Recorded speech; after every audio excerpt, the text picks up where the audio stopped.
ভারতে একটাই নেতা আছে যে শেখ হাসিনার বিরোধিতা করে।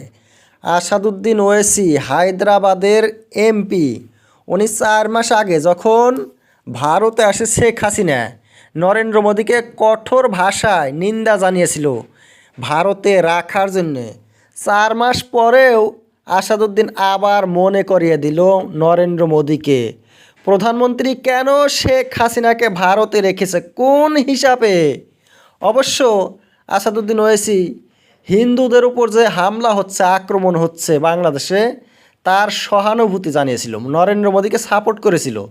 আসাদুদ্দিন ওয়েসি বলছিল প্রধানমন্ত্রী নরেন্দ্র মোদী হিন্দুদের সম্পর্কে বাংলাদেশের যা বলছে তা আমাদের কথাই বলছে।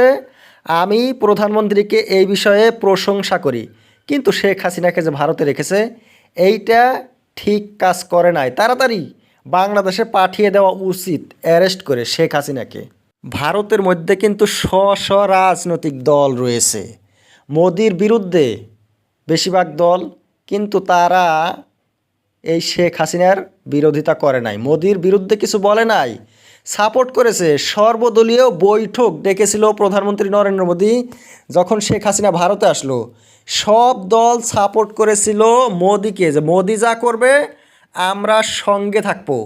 টিএমসি, মমতা ব্যানার্জি কিন্তু ঘোর বিরোধী এই নরেন্দ্র মোদীর, কিন্তু সেই টিএমসিও মোদির পক্ষে শেখ হাসিনার ব্যাপারে। কংগ্রেস, সেও শেখ হাসিনার পক্ষে। কিন্তু ওয়েসি, এই মোল্লা মৌলবীদের রাজত্ব চলছে তো বাংলাদেশ, আর মৌলবীর সাথে তো আসাদুদ্দিন যখন লন্ডনে ব্যারিস্টারি পড়ে, বাংলাদেশের কয়টা ছাত্র আসাদুদ্দিনের সাথে ছিল, ওই বন্ধু হয়েছে।